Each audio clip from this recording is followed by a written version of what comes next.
அனைவருக்கும் வணக்கம். இன்று நாம் யாருடைய வாழ்க்கை சிறந்தது என்னும் தலைப்பில் அமைந்துள்ள சுவாரஸ்யமான கதையை பார்க்க இருக்கின்றோம். கதைக்குள் செல்வதற்கு முன்பாக எங்கள் சேனலை சப்ஸ்கிரைப் செய்து பெல் பட்டனை அழுத்துங்கள். எங்கள் கதைகள் உடனுக்குடன் உங்களை வந்து சேரும். வாருங்கள், கதைக்குள் செல்வோம். ஒரு ஊரில் ஒரு மண்பாண்டம் செய்பவரும் ஒரு வைரம் தீட்டுபவனும் அருகருகே வாழ்ந்து வந்தார்கள். இருவரும் தத்தம் தொழிலில் சிறந்தவர்கள். அவர்கள் செய்யும் பொருட்களை பல ஊர்களில் இருந்தும் மக்கள் வந்து வாங்கி செல்வார்கள். மண்பாண்டம் செய்பவர் அழகான குடங்கள், சட்டிகள், கலசங்கள் செய்து புகழ் பெற்றவர். வைரம் தீட்டுபவன் சாதாரணமாக தோன்றும் வைரக்கல்லை கூட மின்னும் நட்சத்திரமாக மாற்றும் திறமை கொண்டவன். ஒரு நாள் மாலை வேலை முடிந்த பிறகு இருவரும் தங்கள் வீட்டு வாசலில் அமர்ந்து பேசிக் கொண்டிருந்தனர். அப்போது வைரம் தீட்டுபவன் கேட்டான், நண்பா, எப்படி இருக்கிறாய்? உன் வேலை எப்படி போகிறது என்று. மண்பாண்ட கலைஞர் ஆழ்ந்த பெருமூச்சு விட்டார். அட போப்பா, எனக்கு களிமண்ணில் வேலை. நாளெல்லாம் சேற்றிலும் சகதியிலும் புரள வேண்டும். கைகள் எல்லாம் அழுக்காகி விடுகின்றன. உன்னை பார், சுத்தமான இடத்தில் அமர்ந்து மின்னும் வைரங்களோடு வேலை செய்கிறாய். உன் வாழ்க்கை எவ்வளவு அழகாக இருக்கிறது என்றான். அதை கேட்ட வைரம் தீட்டுபவன் சிரித்தான். உனக்கு என் வேலையை பற்றி தெரியாது. இந்த வைரங்களை தீட்டும் போது எத்தனை முறை என் கைகள் காயப்படுகின்றன தெரியுமா? ஒரு சிறிய தவறு நடந்தாலும் விலையுயர்ந்த கல் சேதமடையும். ஒவ்வொரு நாளும் பயத்தோடு வேலை செய்கிறேன். உன் வேலை அதைவிட நல்லது என்றான். இருவரும் தங்கள் வேலையை நினைத்து வருத்தப்பட்டனர். அப்பொழுது அவர்கள் ஊரில் அனைவராலும் மதிக்கப்படும் அறிவாளியான ஒரு பெரியவரை சந்திக்க முடிவு செய்தனர். மறுநாள் காலையில் அவர்கள் பெரியவரிடம் சென்று தங்கள் கவலையை சொன்னார்கள். பெரியவர் புன்னகையுடன் கேட்டார், உங்கள் இருவருக்கும் உங்கள் தொழிலை தவிர வேறு ஏதாவது வேலை செய்ய தெரியுமா என்று கேட்டார். இல்லை ஐயா என்று இருவரும் பதிலளித்தனர். உலகில் மண்பாண்டங்கள், தீட்டிய வைரங்களும் இயற்கையாகவே கிடைத்தால் என்ன ஆகும் என்று பெரியவர் கேட்டார். எங்கள் தொழிலுக்கு மதிப்பே இருக்காது என்றனர். அப்படியானால் உங்கள் தொழிலின் மதிப்பு எதில் இருக்கிறது என்று கேட்டார். களிமண்ணை பயனுள்ள பாத்திரமாக மாற்றுவதிலும் சாதாரண வைரத்தை மின்னும் வைரமாக மாற்றுவதிலும் தான் இருக்கிறது என்றனர். சரியாக சொன்னீர்கள் என்றார் பெரியவர். உலகில் குறைகள் இருப்பதால் தான் உங்கள் வேலைக்கு மதிப்பு இருக்கிறது. அந்த குறைகளை நிறைவு செய்யும் திறமை உங்களுக்கு இருப்பதால் மக்கள் உங்களை தேடி வருகிறார்கள். ஆனால் நீங்கள் உங்கள் திறமையை மறந்து சிரமங்களை மட்டுமே பார்த்து கொண்டிருக்கிறீர்கள் என்றார். இருவரும் தலைகுனிந்தனர். அந்த நேரத்தில் அங்கு ஊரின் நெசவாளர் ராமசாமி வந்தார். ஐயா, நான் சொல்லட்டுமா? நாள் முழுவதும் நூலை இழுத்து இழுத்து நெய்கிறேன். கண்கள் வலிக்கின்றன, முதுகு வலிக்கிறது. ஆனால் விவசாயியை பாருங்கள், திறந்த வெளியில் காற்றோடு வேலை செய்கிறார். அவரது வாழ்க்கை எவ்வளவு சுகமானது என்றார். அப்போது அங்கு வந்த விவசாயி முருகன் சிரித்தார். நெசவாளரே, என்னை பார்த்து பொறாமைப்படுகிறீர்களா? மழை பெய்யுமா என்று தினமும் வானத்தை பார்த்து கொண்டிருக்கிறேன். வறட்சி வந்தால் என் உழைப்பு அனைத்தும் வீணாகிவிடும். நீங்கள் வீட்டிற்குள் பாதுகாப்பாக வேலை செய்கிறீர்கள். உங்கள் வாழ்க்கைதான் நல்லது என்றார். இப்பொழுது நால்வரும் ஒருவருடைய வேலையை மற்றவர் விரும்பிக் கொண்டிருப்பது பெரியவருக்கு புரிந்தது. நாளை காலை சந்தைக்கு வாருங்கள் என்று கூறி அவர்களை அனுப்பி வைத்தார். மறுநாள் ஊர் சந்தை மக்கள் கூட்டத்தால் நிரம்பியிருந்தது. பெரியவர் ஒரு சிறிய மேடையில் நின்று கொண்டு, இன்று ஒரு சிறிய சோதனை செய்ய போகிறோம் என்றார். முதலில் மண்பாண்ட கலைஞரை அழைத்து வைரங்களை தீட்டும்படி கூறினார்.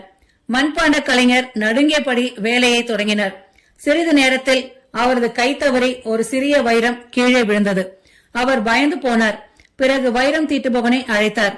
நீ ஒரு மண்பானை உருவாக்கு என்றார். எவ்வளவோ முயன்றும் சரியான வடிவம் வரவில்லை. களிமண் கைகளில் ஒட்டிக்கொண்டே இருந்தது. அடுத்த நெசவாளரை வயலுக்கு அனுப்பினார். சில மணி நேரங்களிலேயே அவர் களைப்பில் சோர்ந்து போனார். விவசாயியை நெசவு செய்ய சொன்னபோது நூல்கள் அனைத்தும் சிக்கிக் கொண்டன. சந்தையில் இருந்த மக்கள் சிரித்தனர். பெரியவர் அவர்களை அமைதிப்படுத்தி, சிரிக்காதீர்கள், ஒவ்வொருவருக்கும் தனித்திறமை இருக்கிறது என்பதை இன்று நாம் புரிந்து கொள்ள வேண்டும் என்றார். அந்த நேரத்தில் கூட்டத்தில் இருந்த ஒரு சிறுவன் கையை உயர்த்தினான். அவன் பெயர் அருள். ஐயா, நான் ஒரு கேள்வி கேட்கலாமா என்று சொன்னான். கேள் மகனே என்றார். என் அம்மா தினமும் சமைக்கிறார். காலை முதல் இரவு வரை வேலை செய்கிறார். ஆனால் யாரும் அவரை பாராட்டுவதில்லை. அவருடைய வேலைக்கு மதிப்பு இல்லையா என்று கேட்டான். சிறுவனின் கேள்வியை கேட்டதும் அனைவரும் அமைதியாகினர். பெரியவர் புன்னகைத்தார். அருமையான கேள்வி. ஒரு வீட்டில் சமைப்பவர் இல்லை என்றால் என்ன ஆகும்? ஒரு தாயின் உழைப்பை பணத்தால் அளவிட முடியாது. மக்கள் கைத்தட்டினால் மட்டும் ஒரு வேலைக்கு மதிப்பு வருவதில்லை. பிறருக்கு நன்மை தரும் ஒவ்வொரு செயலும் மதிப்பு மிக்கது என்றார். அப்போது சந்தைக்கு ஒரு முதிய ஆசிரியர் வந்தார். அவர் ஊரின் பழைய பள்ளி ஆசிரியர். நானும் ஒரு விஷயம் சொல்லட்டுமா என்றார். பல ஆண்டுகளாக குழந்தைகளுக்கு கல்வி கற்றுக் கொடுத்தேன். சில சமயங்களில் நான் மருத்துவராக இருந்திருக்கலாம், வியாபாரியாக இருந்திருக்கலாம் என்று நினைத்திருக்கிறேன். ஆனால் இன்று என் மாணவர்கள் ஒருவர் மருத்துவராகவும், ஒருவர் நீதிபதியாகவும், ஒருவர் விஞ்ஞானியாகவும் இருக்கிறார்கள். அவர்களின் வெற்றியில் என் பங்கும் இருக்கிறது என்பதை உணர்ந்த போதுதான் என் தொழிலின் பெருமை புரிந்தது என்றார். அவரது வார்த்தைகள் அனைவரின் மனதையும் தொட்டன. அந்த நேரத்தில் ஊரில் பெரும் மழை பெய்ய தொடங்கியது. சந்தைக்கு அருகில் இருந்த ஒரு சிறிய வீட்டின் சுவர் இடிந்து விழுந்தது. அங்கிருந்த மக்கள் உடனடியாக உதவ ஓடினர். மண்பாண்ட கலைஞர் தண்ணீர் சேமிக்க பெரிய பாத்திரங்களை கொண்டு வந்தார். விவசாயி தனது மாட்டு வண்டியை கொண்டு வந்து பொருட்களை பாதுகாப்பான இடத்திற்கு மாற்றினார். நெசவாளர் நனைந்த குழந்தைகளுக்கு போர்வைகள் கொடுத்தார். வைரம் தீட்டுபவன் காயமடைந்தவர்களுக்கு உதவி செய்தான். அனைவரும் சேர்ந்து செயல்பட்டதால் பெரிய பாதிப்பு தவிர்க்கப்பட்டது. அப்போது பெரியவர் மீண்டும் பேசினார். இப்போது புரிகிறதா? ஒவ்வொருவரின் திறமையும் சமூகத்திற்கு அவசியம். யாருடைய வேலையும் சிறியதல்ல, யாருடைய வேலையும் பெரியதல்ல. ஒவ்வொரு தொழிலும் மற்றொரு தொழிலை நிறைவு செய்கிறது என்றார். மாலை நேரம் வந்தது. மழை நின்று வானத்தில் அழகான வானவில் தோன்றியது. அதை பார்த்த பெரியவர் கூறினார், வானவில் 7 நிறங்களால் உருவாகிறது. ஒரு நிறம் இல்லை என்றாலும் அதன் அழகு குறைந்துவிடும். அதேபோல் உலகமும் பல திறமைகளால் உருவாகிறது. ஒவ்வொருவருக்கும் தனி மதிப்பு இருக்கிறது. இக்கரைக்கு அக்கறை பச்சை என்று நினைப்பது மனித இயல்பு. ஆனால் அக்கறையில் இருப்பவரும் இதேபோல் இக்கரையை பார்த்து கொண்டிருக்கிறார். மகிழ்ச்சி என்பது நாம் செய்யும் வேலையில் இல்லை, அந்த வேலையை நாம் எந்த மனநிலையுடன் பார்க்கிறோம் என்பதில்தான் இருக்கிறது. பிறரின் வாழ்க்கையின் வசதிகளை மட்டும் பார்க்காதீர்கள், அவர்களின் சிரமங்களையும் புரிந்து கொள்ளுங்கள். உங்கள் திறமையை மதியுங்கள், உங்கள் உழைப்பை நேசியுங்கள். அப்போது எந்த வேலையும் சுமையாக தோன்றாது என்றார். அந்த நாள் முதல் மண்பாண்ட கலைஞரும் வைரம் தீட்டுபவனும் நெசவாளரும் விவசாயியும் தங்கள் தொழிலை நேசிக்க தொடங்கினர். மற்றவர்களின் வாழ்க்கையை பார்த்து ஏங்குவதை விட்டுவிட்டு தங்களுக்கு கிடைத்த திறமையை வளர்ப்பதில் கவனம் செலுத்தினர். அவர்களின் வேலை மாறவில்லை, அவர்களின் சூழ்நிலை மாறவில்லை, ஆனால் அவர்களின் மனம் மாறியுள்ளது. அதனால் அவர்களின் வாழ்க்கையும் மகிழ்ச்சியாக மாறியது. பிறரின் வாழ்க்கை எப்போதும் சிறப்பாக தோன்றலாம், ஆனால் உண்மையான மகிழ்ச்சி நமக்கு கிடைத்த திறமைகளையும் வாய்ப்புகளையும் மதித்து வாழ்வதில்தான் இருக்கிறது என்பதை இந்த கதை நமக்கு உணர்த்துகிறது.